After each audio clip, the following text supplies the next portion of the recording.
വിശദമായ വാർത്തകളിലേക്ക്. വ്യാജ പോക്സോ പരാതി നൽകണമെന്നാവശ്യപ്പെട്ട് 17-കാരന് ഗുണ്ടകളുടെ ക്രൂരമർദ്ദനം.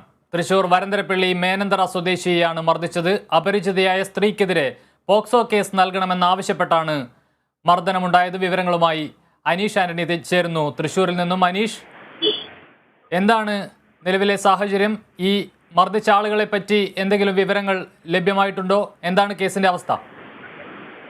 കമലേഷ്, ഇന്നലെ രാവിലെ 8 മണി മുതൽ ഏകദേശം രാത്രി 8 മണി വരെ 12 മണിക്കൂറോളമാണ് ഈ കുട്ടിയെ തുടർച്ചയായി ഗുണ്ടാ സംഘം, മൂന്നര സംഘം ആക്രമിച്ചത്. വ്യാജ പോക്സോ പരാതി നൽകണമെന്നാവശ്യപ്പെട്ടാണ് ഈ 17-കാരന് നേരെ ഗുണ്ടാ സംഘത്തിന്റെ ക്രൂരമർദ്ദനം അഴിച്ചുവിട്ടത്. വരന്തരപ്പള്ളി തേനന്തറ സ്വദേശിയായ 17-കാരനാണ് മർദ്ദനം ഏറ്റുവാങ്ങിയത്. തനിക്ക് ഒട്ടും പരിചയമില്ലാത്ത ഒരു അപരിചിതയായ സ്ത്രീക്കെതിരെ പോക്സോ കേസ് നൽകണമെന്നാവശ്യപ്പെട്ടായിരുന്നു കുട്ടിയെ മർദ്ദിച്ചത്. ബീർ കുപ്പി കൊണ്ട് അടിക്കുകയും അതുപോലെ ചവിട്ടി നിലത്ത് വീഴ്ത്തുകയും എല്ലാം ചെയ്തെന്ന് ഈ കുട്ടി പറയുന്നു. അതുപോലെ തന്നെ മൊബൈൽ ഫോൺ ഉപയോഗിച്ച് തലക്കടിക്കുകയും കണ്ണിൽ കുത്തുകയും ചെയ്തു എന്നും ഈ കുട്ടി പറയുന്നു. ഒരു കണ്ണിന്റെ ഒരു വശം രക്തം കലങ്ങിയിരിക്കുന്ന പാടുകളെല്ലാം ദൃശ്യങ്ങളിൽ വ്യക്തമാണ്. അതുപോലെ മറ്റൊരു ഗുരുതര ആരോപണം ഈ പ്രതികൾക്കെതിരെ ഉന്നയിക്കുന്നത് നിർബന്ധിച്ച് ഈ കുട്ടിയെ കൊണ്ട് ലഹരി ഉപയോഗിച്ചതായും പറയുന്നു. തലയ്ക്ക് പുറകിൽ വിയർപ്പിച്ചു കൊണ്ട് അടിക്കാൻ ഓങ്ങി നിന്ന് ചൈൽഡ് ലൈൻ ടോൾ ഫ്രീ നമ്പറിലേക്ക് വിളിച്ച് നിർബന്ധിച്ച് പരാതിയും കൊടുപ്പിച്ചെന്നും കുട്ടി പറയുന്നു. അതായത് ഈ സ്ത്രീ ഈ കുട്ടിയെ നിർബന്ധമായി പീഡിപ്പിച്ചതായാണ് പരാതി കൊടുക്കാൻ ഈ ഗുണ്ടകൾ കുട്ടിയോട് ആവശ്യപ്പെട്ടത്. ഇതനുസരിച്ച് ഭീഷണിപ്പെടുത്തി ചൈൽഡ് ലൈനിന്റെ ടോൾ ഫ്രീ നമ്പറിലേക്ക് കുട്ടിയെ കൊണ്ട് പരാതിയും കൊടുപ്പിച്ചതായും ഈ കുട്ടി പറയുന്നുണ്ട്. എന്തായാലും കുട്ടിയുടെ ശരീരമാസകലം അടിയേറ്റ പാടുകളാണ്. പുറത്തും നെറ്റിയിലും മുഖത്തും എല്ലാം അടിയേറ്റ പാടുകളുണ്ട്. ഈ കുട്ടിയെ ആദ്യം പുതുക്കാട് താലൂക്ക് ആശുപത്രിയിൽ എത്തിച്ചു. അവിടെ നിന്നും ഇന്ന് തൃശൂർ ജില്ലാ ആശുപത്രിയിൽ എത്തിച്ചു. ഇവിടെ നിന്നും ഇപ്പോൾ മുളങ്ങുന്നത്തുകാവ് മെഡിക്കൽ കോളേജ് ആശുപത്രിയിൽ പ്രവേശിപ്പിച്ചിരിക്കുകയാണ്.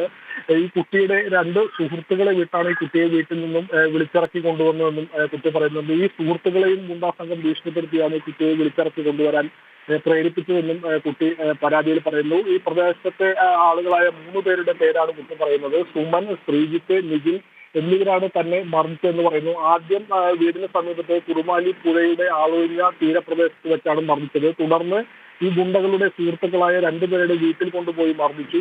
വൈകിട്ട് 8 മണിവരെ മർദ്ദിച്ചതിന് ശേഷം കുട്ടിയെ ഭീഷണിപ്പെടുത്തി പറഞ്ഞു വെച്ച് ഇന്ന് രാവിലെ തിരികെ എത്തണമെന്ന വാക്കാൽ ഉറപ്പിന്മേലാണ് കുട്ടിയെ പറഞ്ഞയച്ചത്. വന്നില്ലെങ്കിൽ അതുപോലെ മർദ്ദിച്ചത് ആരോടെങ്കിലും പറഞ്ഞാൽ കുട്ടിയെയും അമ്മയെയും കൊന്നുകളയുമെന്നും ഈ ഗുണ്ടാ സംഘം ഭീഷണിപ്പെടുത്തിയതായും ഈ കുട്ടി പറയുന്നുണ്ട്. ഈ കുട്ടിയുടെ പരാതിയുടെ അടിസ്ഥാനത്തിൽ ഇപ്പോൾ വരന്തരപ്പള്ളി പോലീസ് കുട്ടിയുടെ മൊഴി രേഖപ്പെടുത്തിയിട്ടുണ്ട്. എന്തായാലും ഈ പോലീസ് പറയുന്ന വിവരമനുസരിച്ച് ഈ കുട്ടി പറയുന്ന 3 പേരുകളുള്ള പേരുകൾ ശരിയാണെങ്കിൽ ഇവർക്ക് നേരത്തെയും ഇത്തരം ക്രിമിനൽ കേസുകളുണ്ടെന്നാണ് പോലീസ് പറയുന്നത്. എന്തായാലും കുട്ടി പറയുന്ന പരാതിയും 100% സത്യസന്ധമാണോ എന്നതും പോലീസ് പരിശോധിക്കും. എന്തായാലും തുടർ നടപടിയിലേക്ക് പോലീസ് കടക്കുമെന്ന് തന്നെയാണ് അറിയിച്ചിരിക്കുന്നത്. വരന്തരപ്പള്ളി സർക്കിൾ ഇൻസ്പെക്ടർ നമ്മളോട് അറിയിച്ചിരിക്കുന്നത്. എന്തായാലും പോലീസ് ഈ പരാതിയുടെ ഈ സംഭവത്തിന്റെ അടിസ്ഥാനത്തിൽ അന്വേഷണം ഇപ്പോൾ ഊർജിതമാക്കിയിരിക്കുകയാണ്. കമലേഷ്,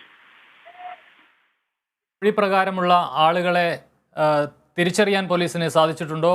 ഈ കുട്ടിക്ക് പരിചയമുള്ള ആളുകൾ തന്നെയാണോ ഈ ഗുണ്ടാ സംഘത്തിലുള്ളത്? തീർച്ചയായും കുട്ടിക്ക് പരിചയമുള്ള ആളുകൾ തന്നെയാണെന്നാണ് കുട്ടി പറയുന്നത്. ഈ 3 പേരുടെ പേരെടുത്ത് പറഞ്ഞാണ് കുട്ടി പരാതി നൽകിയിരിക്കുന്നതെന്നാണ് പറയുന്നത്. സുമൻ, ശ്രീജിത്ത്, നിഖിൽ എന്നീ പറയുന്ന 3 പേരുടെ പേരുകളാണ് കുട്ടി പറഞ്ഞിട്ടുള്ളത്. എന്തായാലും കുട്ടിയുടെ മൊഴിയെടുപ്പ് പൂർത്തിയായ സ്ഥിതിക്ക് പോലീസ് കേസെടുത്ത സ്ഥിതിക്ക് തുടർ നടപടികളിലേക്ക് കടക്കുമെന്ന് തന്നെയാണ് നമ്മളും കരുതുന്നത്. ഈ പറയുന്ന പരാതി 100% സത്യസന്ധമാണെങ്കിൽ ഈ പറയുന്ന 3 പേരും ഇതിൽ പ്രതികളാണെങ്കിൽ ഉറപ്പായും ഇവരുടെ അറസ്റ്റ് ഉൾപ്പെടെയുള്ള നടപടികളിലേക്ക് കടക്കുമെന്ന് തന്നെയാണ് പോലീസ് നൽകുന്ന വിവരം. കമലേഷ്, വ്യക്തമാണ്. വ്യാജ പോക്സോ പരാതി നൽകണമെന്നാവശ്യപ്പെട്ട് 17-കാരന് ഗുണ്ടകളുടെ ക്രൂരമർദ്ദനം. തൃശൂർ വരന്തരപ്പള്ളി തേനന്തറ സ്വദേശിയെയാണ് മർദ്ദിച്ചത്. അപരിചിതയായ സ്ത്രീക്കെതിരെ പോക്സോ കേസ് നൽകണമെന്നാവശ്യപ്പെട്ടാണ് 17-കാരന് ക്രൂരമർദ്ദനം ഏറ്റത്. അനീഷ് ആന്റണിയാണ് തൃശൂരിൽ നിന്നും വിവരങ്ങൾ നൽകിയത്.